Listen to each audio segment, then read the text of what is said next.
Now, talking about lack of care and medical care primarily of inmates, how is that addressed by these detention facilities? Well, let's go to the immigrant issue, immigrant detention, because I think that one has been pretty much in the news a lot related to the lack of care with the immigrant detainees.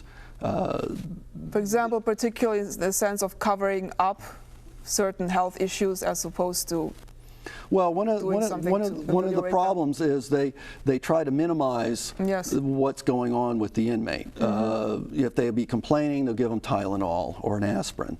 To the point that they ignore major medical issues. There's been a number of inmates that have died, I shouldn't call them inmates, detainees that have died in these federal detention facilities for lack of medical care.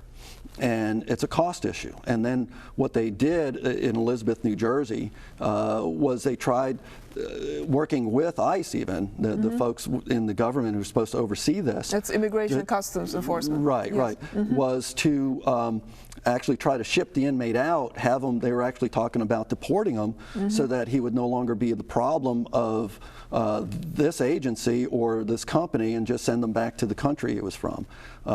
But he died before they got to do that.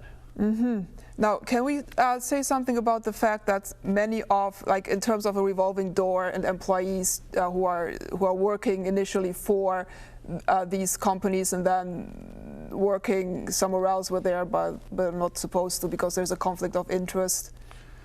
Well, you've encountered a lot of those. Right, right. There's a lot of revolving door between the criminal justice agencies and the for-profit private prison industry, both going from the public to the private and the private going to the public. I already talked about the former secretary for the Kentucky Department of Corrections who used to work for Corrections Corporation of America. You have a lot of people going from the federal to the private. One big example, a former corporate executive for Corrections Corporation of America is a guy by the name of J. Michael Quinlan. Well, J. Michael Quinlan used to be the director for the Federal Bureau of Prisons. So you had the guy who was the head guy for the federal government for the prisons going to work for the private corporations. Well, what do you think he's doing for them now? He's lobbying over in D.C. for inmates, for the company. He has a lot of influence, a lot of connections. So. How does this whole very shadowy and somewhat, illegal overall system affect the economy overall? Well, there's a lot of cost shifting, okay? And one of the ways that they cost shift, again, we'll look at the employees. In a public facility, and I'll use Florida also as an example, they get benefits. They get health, they get retirement, which almost is 30% of payroll. All right, the private employees have access to a 401k, they have access to health care provided through the corporations. But if you're making $8, $9 an hour and then they're offering you family health care for $500, $600 a month, are you going to take it? I doubt it very much.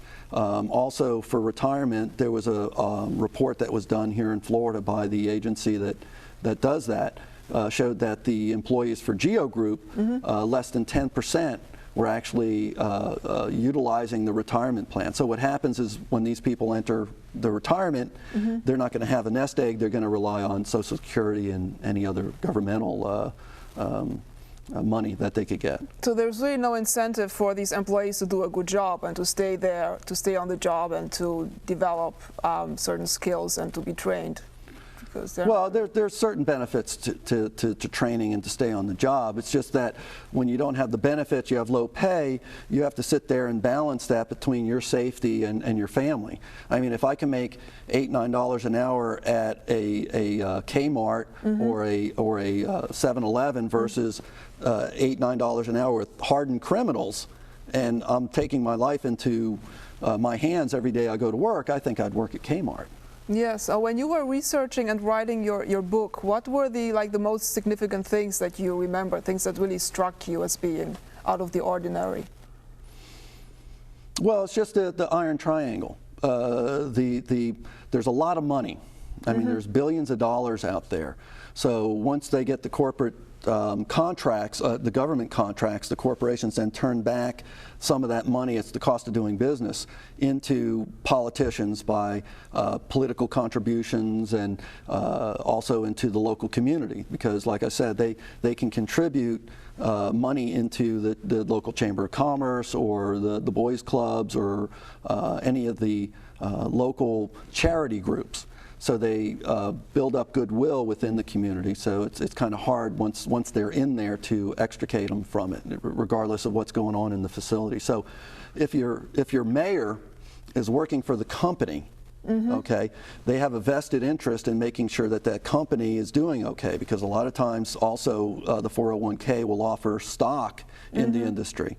So you will probably ignore the issues because you have a direct effect. Oh my God, there's trouble in the prison. Well, the thing is, if that information gets out, your stock goes down, you might lose your job. Yes, so and are there any other incidents you want to talk about in terms of really horrible things that have happened that are covered up? Well, if they're covered up, we can't find them. Yes, that have been covered up to the general public that you know of through your work. Well, one of the problems we're having is actually getting information. Yes. We're working on a bill in Congress right now by Jackson Lee. It's House Resolution 2450, which would open up the contracts with the federal government to Freedom of Information Act. This way we might be able to get information about turnovers, about incidents, about issues that are going on in these private facilities, because we don't know. The ACLU, I want to say it was the New York Times, Washington Post have done a lot in trying to get information out of these facilities that showed it was the ACLU that exposed all the deaths, and in fact some of them weren't even reported. All of a sudden they discovered more. Yes. So we don't know what's going on in those facilities, and that's one of the problems.